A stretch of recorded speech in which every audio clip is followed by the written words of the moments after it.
Well, a new poll just came out that has Joe Biden at the head of the Democratic primary pack, which isn't surprising. But Hillary Clinton is just about tied with him. She's ahead of everybody except Biden, who she's almost tied with. And let me say, if I could, and I'm being honest here, I don't like to admit this, but I think I can speak for all of the card-carrying members of the American right, of which, of course, I am a part of that group. But I speak for all of them when I say that I am absolutely terrified of a Hillary Clinton candidacy. It scares me so much. So please, Hillary, do not run. I beg you, please don't run. If you ran, Hillary, you would just cruise to victory, and it wouldn't be fair. It would not be fair to do that, to run for a third time. So we all come together, all of us conservatives, and we join our hands and our voices, and we plead with you. Have some mercy on us. Don't run for a third time. You are the one contender we fear. You are so dynamic, so formidable, such a powerful force and personality, and so electric. People are just, and magnetic. People are drawn to you, as we saw the first two times you ran. I mean, really, I think if you did run, we would throw up our hands and say, no point in having an election now. There's no reason. Let's just. I mean, why even do it? What's the point of why waste our time doing the whole election thing?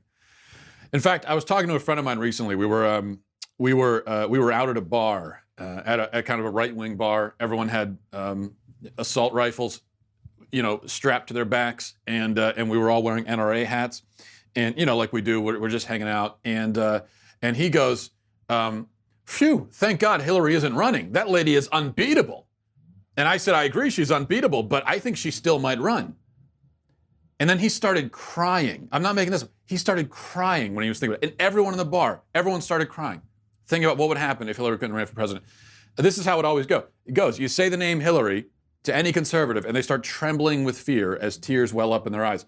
And really, Hillary, with all this stuff about Epstein in the news and everything, your husband being such a good friend of his, I think that would be a huge help on the campaign trail as well, because it gives you such a great insight into the issue. You could really talk from experience about all the times your husband rode on Epstein's private plane or went to his rape mansions and all that stuff. It kind of gives you this insight that no one else has, which I think is also a great asset. So the point is, please don't run. I promise you that is the last thing we want. And I guess I just have to move on because I can't even think about this anymore because it just disturbs me so much. All right, there's much else to talk about today, but before we do that, I need to tell you about paintyourlife.com. We just had our painting sent to us, and it's absolutely beautiful. And I have to say, I was really impressed, not just with the final result, which is gorgeous. That's spectacular. But the whole process was great. It's very easy to navigate, and the folks over at Paint Your Life are very helpful and responsive through the whole process because they take great pride in your painting as well, and they want you to love it, and they're going to make sure you do. So how it works is that you send them a photo of your children, yourself, a family member, a special place, a pet, whatever you want, and they'll make you a gorgeous painting at a price that you can afford. This is a true painting. It's done by hand. This is not some computer graphic thing. Done by hand by a world-class artist, and created from a favorite photo that you send to them. And it's just the difference between a photograph and a painting. The painting just brings something out of that photo, brings it extra character that's kind of hard to describe or grasp. You just have to see it for yourself. I think this is great to do, just for yourself. You could do it as a gift for yourself, for your home, for your family. Or obviously it makes a great gift as we get into the holidays, birthday gifts, wedding anniversary. It's great for all of that. And there's no risk because if you don't love the painting, if you don't love the final painting, you get your money refunded. But you will love it, trust me. And right now, as a limited offer, you can get 30% off your painting. 30% off your painting right now. You're not going to get a deal like this for very long. So you want to go right now. It's free shipping as well. To get this special offer, you want to text Matt to 64,000. That's Matt to 64,000, M-A-T-T to 64000. Okay, I want to start with this just because it annoys me. The Boston Globe ran an article on Friday complaining about Facebook. which is great because we've only seen about 10,000 of those kinds of articles in the last month. So in case you didn't get the point yet, the Boston Globe was there to clarify things and talk about how Facebook is terrible and evil and all of that. During the article, they decide to take a shot at the Daily Wire, which also is not a unique thing either. But here's what the article says. Quoting now, in response, we saw him, Zuckerberg, launch a repurposed news section that sets up partnerships between the networks and a wide range of publishers. And then in parentheses, including white supremacist adjacent alt-right outposts like the Daily Wire. Yes, white supremacist adjacent, alt-right outpost. Those are the two ways they describe the Daily Wire. Now, I have a couple of questions here. First of all, what the hell is white supremacist adjacent? What does that even mean? White supremacist adjacent. Well, I'll tell you what it means. It means that they really wanted to just come out and call us white supremacists. That's what they really wanted to do. But they realized that they couldn't because Ben Shapiro is an Orthodox Jew. And calling an Orthodox Jew a white supremacist is a bridge that they'd love to cross, but they know they really can't. I mean, the media has crossed that bridge many times before. Many times. But they end up getting blasted for it from all directions because it's not only stupid and wrong, but it's grotesque. So instead, they decide to pull their punch a little bit on this one, and they say white supremacist adjacent. They take the coward's way out. And this way they can say, oh, no, we didn't call you white supremacist. We just said that you're white supremacist adjacent is all. Sure, okay, Boston Globe. So this article was written by a guy named Michael Andor Broder. And what I would say about Michael Andor Broder is, well, I would never call him a stupid, lying, disgraceful smear merchant. I would never say that. I just wouldn't. It wouldn't be right. It would be very Christian of me. So no, he's not a stupid, lying, disgraceful smear merchant. He's just stupid, lying, disgraceful smear merchant adjacent. You see, he's adjacent to that. He hangs out in the vicinity of being a lying moron. I'm not saying that he is. No. I wouldn't ever say that. I'm saying that he just, lying morons are right here, and he's kind of walking alongside them, adjacent, you see. And they like go to the same school, and a lot of times they end up wearing the same shirts accidentally, and they hang out after class, but I'm not saying he's a lying moron. He's always so adjacent, very much adjacent with that group is what I'm trying to say. And then there's the next part, which is calling us an alt-right outpost. Now, this is great, of course, because there is no conservative site on the entire internet that the alt-right hates more than the Daily Wire. And if you don't believe me, you could just ask them, or go to one of their corners, one of their dark and grimy corners of the internet, and see what they have to say about the Daily Wire and the people who work for it. And there's also no person in the media who's been targeted by the alt-right more than Ben Shapiro. The rest of us have also gotten it, not quite as bad as he has, but still, we've gotten our share of that treatment. The alt-right has gone after me many times. I spent like 3 days on this show a few months ago screaming about one of them, which was probably not a great use of my time or yours, but the point is, we're not exactly on friendly terms. And calling the Daily Wire, of all websites, alt-right, that's like, well, it's like calling an Orthodox Jew white supremacist, or excuse me, white supremacist adjacent. But this is the way it always goes. This is the tactic. Just throw a label at your opponents, right? If you don't like someone, if you don't agree with them, label them. Doesn't matter if the label is true. Doesn't matter if it makes sense. Doesn't matter if it's coherent. It doesn't have to be any of those things. Just all you need is the label. And the problem with this strategy, one of the many problems, aside from the fact that it's dishonest and unethical and cowardly and all of that, one of the other significant problems is that what happens is the labels rapidly lose their meaning. Now, a term like white supremacist, look at what the media has done with a term like white supremacist. That term does mean something, or at least it should. And there are actual white supremacists out there. I know because I have the hate mail from these people. I know that they're there. I don't know how many of them are. I think that they are a fringe. I'm certain they're a fringe group, but they do exist. But when you call everybody a white supremacist, when that term comes to mean just, people I don't like, then the label has lost its purpose and its meaning. And that becomes very difficult when it comes time to talk about actual white supremacists. See, when you call everyone a white supremacist, then what are you going to say when you actually encounter a real white supremacist? Well, you're going to call them a white supremacist, but nobody knows anymore. So we're at a point now where if someone calls someone else a white supremacist, the rest of us that are hearing this, we have no idea what that means. We should know what it means. If you go and say such and such is a white supremacist, everyone that hears you should know, okay, well, I know what I need to know about that person. But we don't know anymore, okay? It could mean that the person you're referring to is an actual racist who believes in the supremacy of the white race. That's what a white supremacist is. And so you could be telling us that that describes the person you're talking about. But you could also simply be saying you don't like the person, even though the person has never said anything remotely racist. You just don't like them, and so this is what you're saying. And we don't know, is the problem. Could go either way.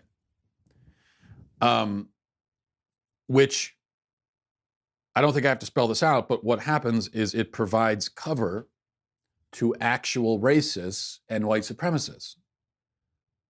You have lumped them in with millions of people who are not racist and white supremacists, and so they're able to kind of hide.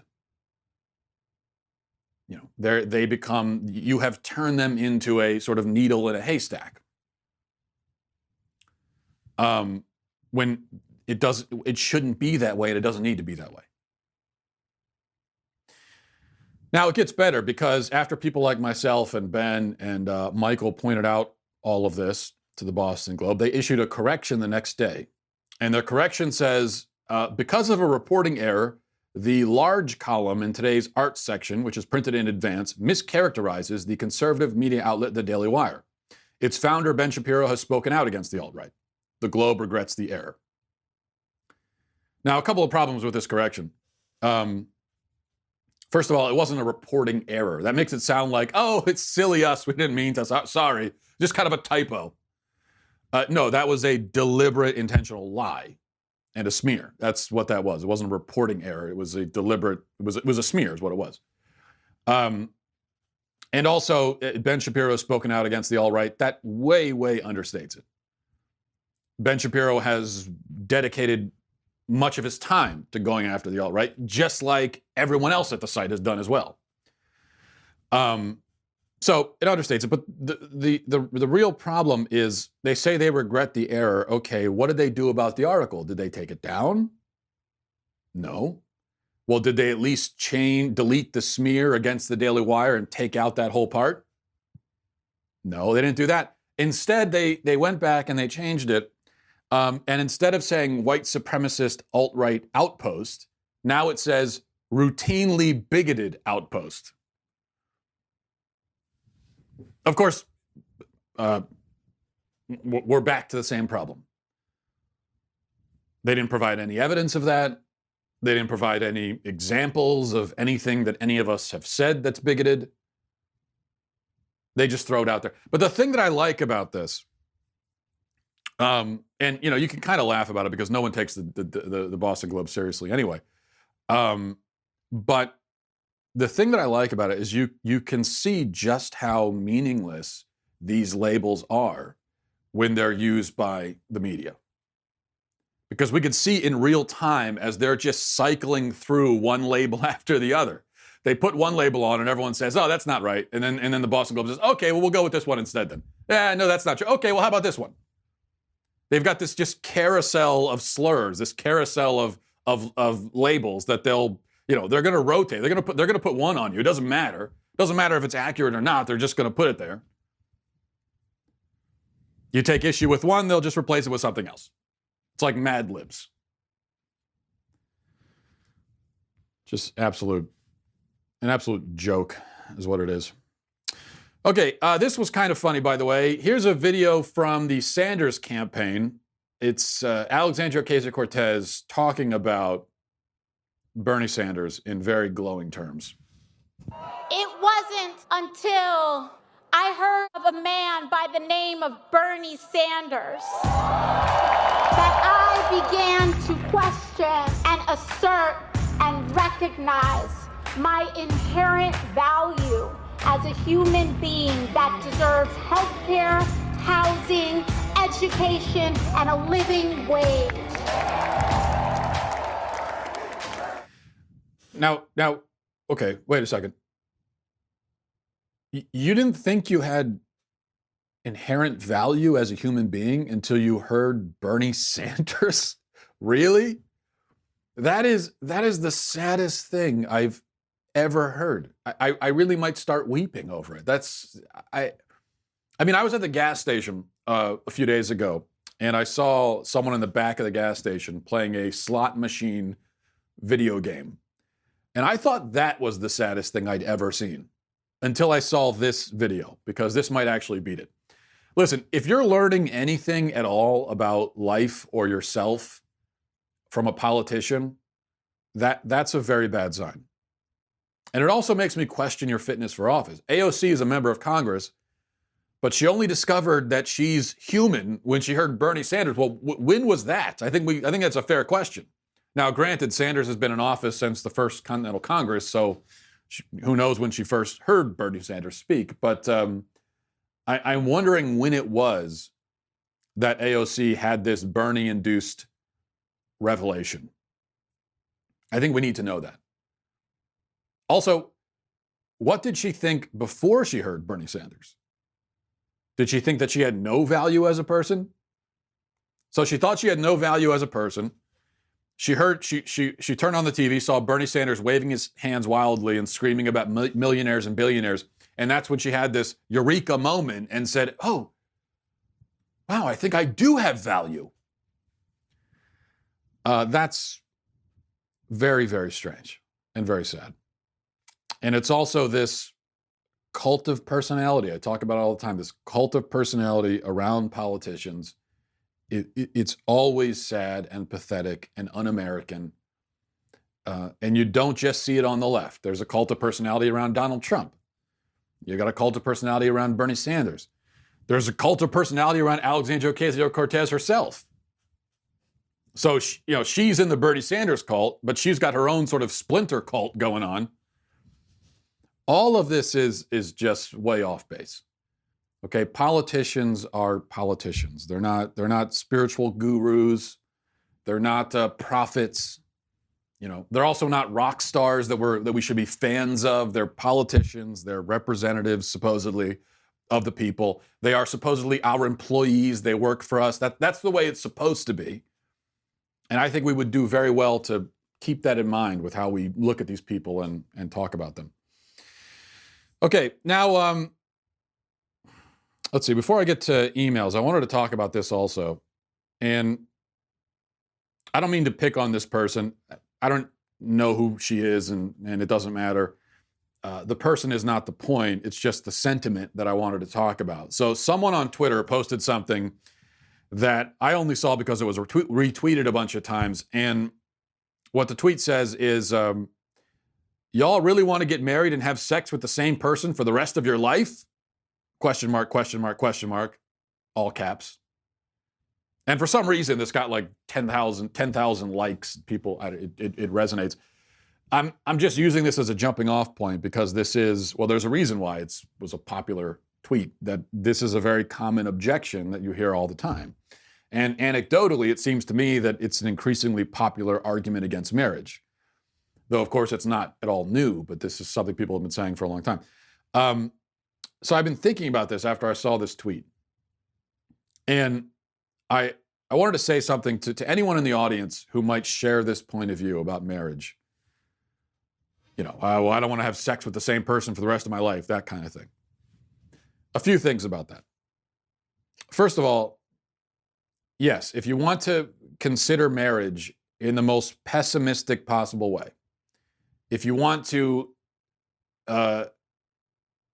take the most negative view of it that you could, you might say that marriage means being stuck with the same person forever, not just sexually, but in all things, in life in general. Fine. Yeah, you could look at it that way if you want to. But what's the most pessimistic possible way of considering the alternative? Now, as a dyed-in-the-wool pessimist myself, I have no problem. I think it's a good idea. Before you make any particular big decision, you should think to yourself, what is the worst possible way that I could think of this thing? Maybe that's not the healthiest way to make life choices, but as a pessimist, that's what you do. It's sort of another way of putting it is like, what's the worst case scenario here? You have to at least consider that, right? Well, the alternative. What's the worst case scenario? What's the most negative view of that? Someone who's concerned about having sex with the same person for the rest of their life and so therefore avoids marriage. What's the negative view of that choice? Well, the negative view is that you're going to end up having a series of meaningless encounters with strangers who don't love you or care about you until eventually you get too old for that and you don't have the same looks that you did when you were younger and you're not desirable in the same way that you were before to strangers. And now all of your peers are spending their free time going to the playground with their grandchildren while you're alone and pitied by everyone who knows you. And then you die and there's no one to mourn you and you leave no legacy behind or even any trace that you ever existed at all. So I guess you have to decide. Between those two options, which one sounds worse?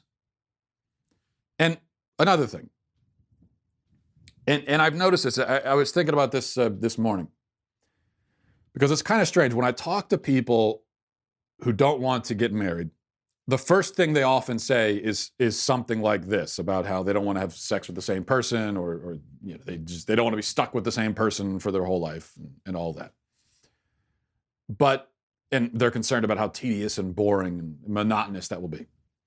But then the next thing they say, or the second most common objection to marriage that I hear, is that after you get married, you never know how much the other person is going to change or in what way they might change.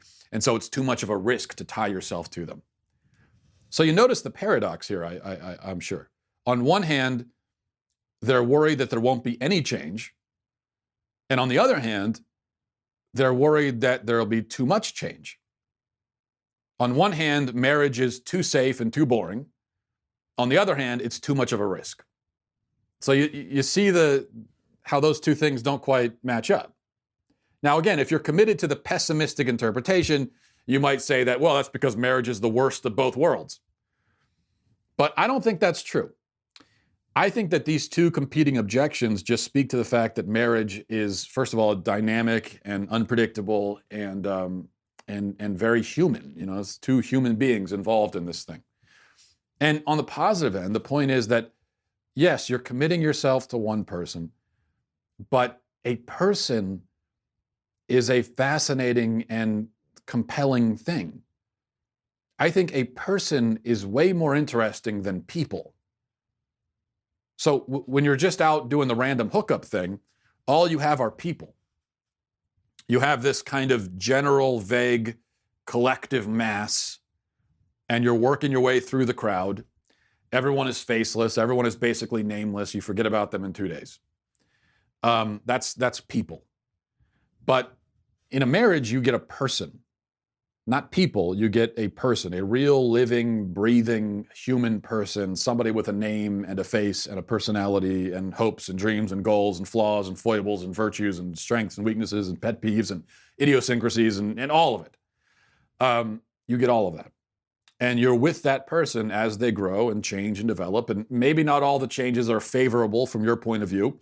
And obviously, sometimes things will go horribly wrong and everything falls apart. But no matter what your life choice is, things can always go horribly wrong and fall apart. So, that's no different. The goal, though, of marriage is to be with this person and to grow alongside them. And I think that can be a very exciting thing. So where if you're looking for the pessimistic view, you say it's the worst of both worlds. Another way of looking at it is it's the best of both worlds, where you do get the change and the differences and the variety, but you get it with one person. So at the same time, you get that commitment and the love and the experience of being really known by another human being, which I think is an experience that we all deeply need. I guess as human beings, we can never be completely known by anyone on earth because they can't read our minds. But in marriage, you can, not just in a physical sense, but you can intimately know another person. And that's what you get from marriage, along with the variety of the fact that the person does change and grow and everything else. And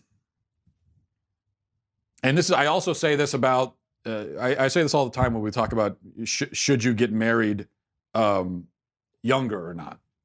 And I understand the logic of waiting until you're older and you're more established in life and all that kind of stuff. And if you're already a little bit older and you haven't gotten married yet, then that's fine. You could still get married and have a wonderful marriage. But if you are younger and you're trying to decide, I think there's a lot to be said for getting married younger, because this is what I'm talking about. You grow and live alongside the other person, where marriage, rather than being the capstone of adulthood, it's the cornerstone, it's the foundation. And you build from there, and you're with this person and you're both growing and maturing. So I got married when I was 25. My wife was 24. Obviously, when we got married, we didn't have kids. We were just, as far as I'm concerned, we were basically kids ourselves. So on one hand, I could say, yes, I've been married to the same person for 8 years, but especially when you get married younger, it technically is the same person, but we've changed so much through the process of growing and living that it's it kind of can be deceptive to put it that way. So just something to consider. I think marriage is great, marriage and family. Maybe not, not every life choice is for everybody. There are exceptions, of course. And there are people who are called to different ways of living. But I think there are a lot of people who are called to marriage, but don't do it because they're afraid for these two reasons or other reasons as well. And I think that's a big mistake. All right, going to emails, mattwalshshow@gmail.com. mattwalshshow@gmail.com. This is from Colin, says, future Supreme Overlord, I am bothered by how soon Christmas commercials are being played. As soon as Halloween is over, the Christmas commercials start playing. Is it not more reasonable to begin commercials after Thanksgiving or December 1st? As dictator, will you enforce a limitation on when Christmas commercials can begin playing? Your humble servant and soon to be executed subject, Colin. No, in fact, if anything, I'll go the other way. And certainly the harsh penalties will not go to the stores that play Christmas music early or people who put up Christmas lights early. No, the harsh penalty goes to the people, the un-American, joy-hating people who complain about that. I am a big believer in, look, I mean, if you want to start playing the Christmas music in July, go ahead. I don't understand the complaint. You hear Christmas music when you're out shopping and it's not December yet and you get angry about it. Now, I get angry about a lot of things. I basically get angry professionally. It's basically my job. And even I can't figure out how to get angry about that. I cannot figure out how to get angry when I hear Hark the Herald Angels Sing. How could you get mad about that? I don't even understand it. So anytime I hear Christmas music, even as a Scrooge myself, it warms my heart. It warms my cold, dead heart. And I feel something approaching joy. And it doesn't matter what time of year it is. So you know what? Just, Colin, how dare you? From Mark, this says, "Hi, Matt. I can't stand all these people that rejoice over their extra hour of sleep. They obviously don't have young children. The end of daylight savings time means parents have an extra hour of parenting. Then to get your kids back on a normal schedule, you keep them up until their normal bedtime, and the final hour is full of meltdowns. Once your rule commences, will you end daylight saving times and abolish all the gloating, well-rested jerks? Thanks for the great show. Prayers for you and your family." Yes, this is something, and I have this experience every year. I think all parents do. And I had it on Saturday where I thought, it's daily saving times. I get an extra hour of sleep. And then you look around and see all the kids running around your house, and you remember that, oh yeah, I'm a parent, never mind. All this means is that rather than my kids being up at 6 a.m., now they're going to be up at 5 a.m. That's all this means. Now, as dictator, of course, first of all, I can force people to get up with my kids and watch them. So that would be my first move. So I don't really have to worry about that as a dictator. And I would certainly have people. I would have people taking care of the kids in the morning and at night and overnight and during the day. And my job is just to pop in every once in a while. That's real parenting for you. That's how you really parent. As far as daylight savings time, taking the parent issue aside, this is another thing. People complain about daylight savings time, just like they complain about Christmas music too early. With the daily saving times, except for the parent complaint, which is a legitimate complaint, aside from that, I don't really understand the problem with it. I kind of like it. And in fact, the fact that it's so weird and pointless and arbitrary, that we just arbitrarily pretend to move the time forward and back, I kind of like it. Imagine aliens landing on Earth sometime in the future and finding out about daylight savings time and us trying to explain it to them, where we say that, oh yeah, it's just, we pretend that the clock is, we move the time back and forth randomly just because. And they would have absolutely no idea the point of that or why we do it. And we have no idea why we do it either, but we just do. And that's what I like about it. It's kind of quirky and weird, and it's just something we do. And I say, I'm a traditionalist, and I believe in, just sticking with the tradition for no reason. That's why I like it. From David says, "Hello, Matt. Hope all is well and that the new baby is doing great. Yesterday you were talking about the topic of criminalization of assisted suicide. I believe the government shouldn't criminalize it because that would allow them the option to remove freedom from people because the government deems it to be for the good of the person, which then allows the government to also do it for other actions they don't want people doing because the government sees us as it not being for their good. That doesn't mean I don't think doctors and others shouldn't try to help these people to go on living, but said help should not be forced on these people, nor should that remove their freedom. The government will always be able to justify any removal of right as being for the good of the person. So I side with people keeping their freedom, even if it's not for their own good. We shouldn't encourage suicidal people, but if they do decide they don't want to help, they don't want help, at that point they should be able to seek the end they want. Unfortunate as it is, if people decide so, what worries me is the government deciding for them and arbitrarily removing their rights in the process. Would you trust the government to know better for the person than the person does for themselves, and allow the government the power to remove the rights of the person as such? Well, first of all, a couple things here. As far as knowing better knowing what's best for the person or having a better idea of what's good for a person than they do themselves. If you were walking down the road and you looked up and saw someone standing at the edge of a building, like they're about to jump, I'm sure you would shout to them and say, no, don't do it. And you would try to stop them, right? You would never say, oh, he probably knows what's best for him, and just keep walking. So in some situations, it actually is clear that someone doesn't know what's best for them, and they do need someone to step in and kind of force the issue, force them to do what's best for them. It can never be best for you to jump off a building or to intentionally poison yourself. That could never be the best thing for you. How could it be? Because you're abolishing yourself. You're getting rid of it's the end of yourself. How could ending yourself be the best for yourself? It doesn't even make any sense.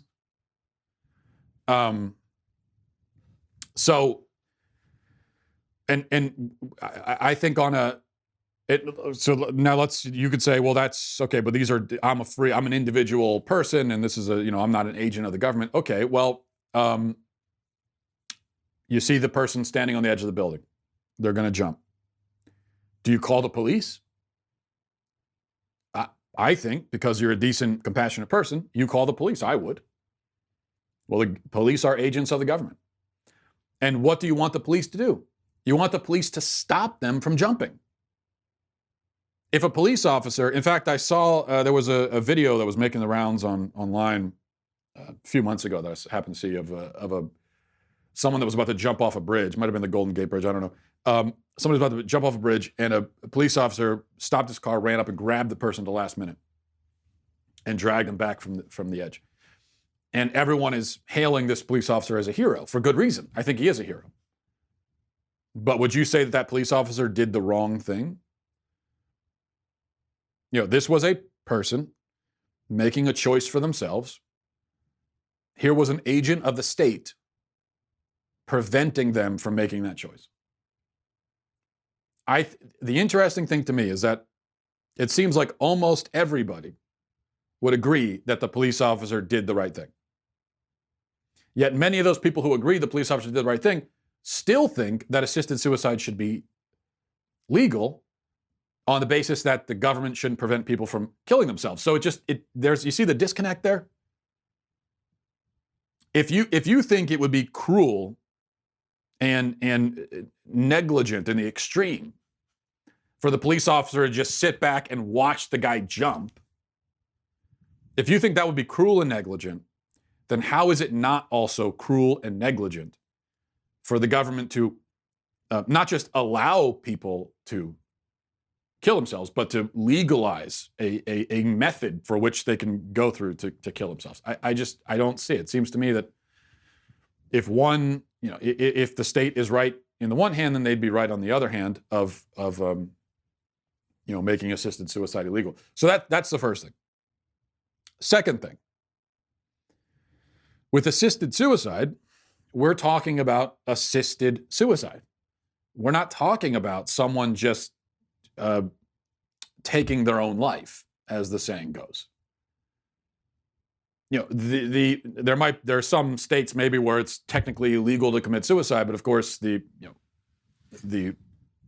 reality there is if someone succeeds in doing it, then it's the law was sort of a moot point.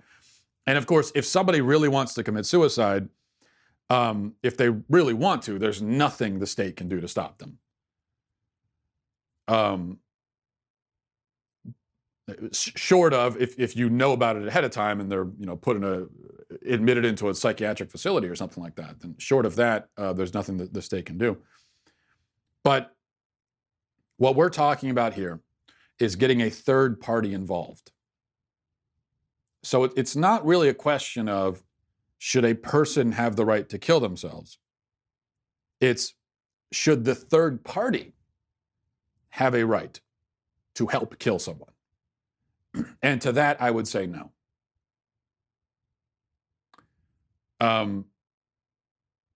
So it's on two levels here. On one level, I do think the state has a role in preventing people from killing themselves. And as I already described, I think you probably agree, at least in some circumstances. And if you agree in some circumstances, then why not in every circumstance? But we can even put that argument to the side because that's not even really what we're talking about here. We're talking about a third party coming in, and it just so happens to be a doctor. It happens to be a representative of the medical community coming in and poisoning someone. So you don't even have to think of it as, does this individual have the right to kill themselves? The question is, does that doctor have the right to go and poison somebody? Whether they want it or not. And my thing is that they should not have, that third party should not have that right. It should be illegal for a doctor to intentionally and directly kill someone. And I think that should be the law. And I think that there's really no downside to that. There's no downside to, I should say, there's no downside to a law that says it's illegal for a doctor to intentionally directly kill someone. I think there are a lot of downsides to opening that door and saying, well, maybe sometimes they can.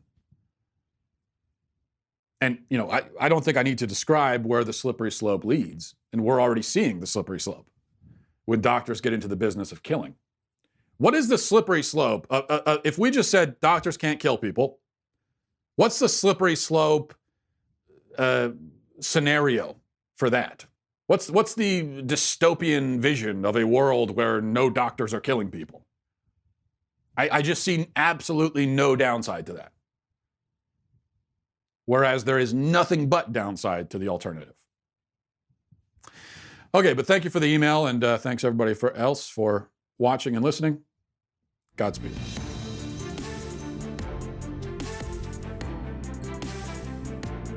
The Matt Walsh Show is produced by Robert Sterling, associate producer Alexia Garcia Del Rio, executive producer Jeremy Boring, senior producer Jonathan Hay, our supervising producer is Mathis Glover, and our technical producer is Austin Stevens, edited by Donovan Fowler. Audio is mixed by Mike Coromina. The Matt Walsh Show is a Daily Wire production. Copyright Daily Wire 2019. Hey everyone, it's Andrew Klavan, host of The Andrew Klavan Show. The Democrats are beginning to wake up to the fact that their candidates stink and their impeachment nonsense is going nowhere. It's as if the entire Democrat Party woke up naked in Times Square. We'll try to get that image out of our heads on The Andrew Klavan Show. I'm Andrew Klavan.